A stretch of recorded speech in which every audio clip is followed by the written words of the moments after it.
Today I want to talk about some tips for new runners. Most importantly, get comfortable shoes. Many of the running places or stores that sell running shoes, like proper running shoes, they're able to watch you as you can run up and down the aisle and check your gait.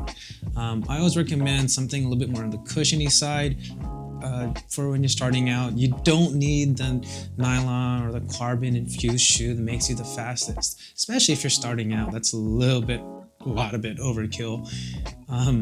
Also, focus on time, not the distance of run. I know everybody wants to run a full marathon, half marathon, even a 10K. But especially if you're starting, you don't want to be focusing on running that distance. Instead of running for 5 miles, 10 miles, hey, how about we just run for about 5 minutes if you haven't ran before, 10 minutes, and keep on pushing that, build up to that level where you want. If your goal is a 5K, you don't run 5K off the bat. You slowly build onto that. And the best way to do it is by running on time.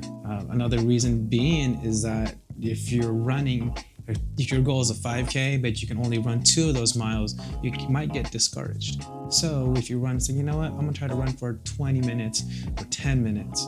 It really helps build up that confidence. Like, you know what, once I feel ready, then I can push for distance.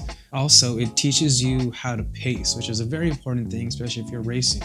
So when you pace, you're not going to be sprinting the whole way through, the whole 10K, 5K, half marathon, unless that's your goal. But for the most part, you want to learn how to pace.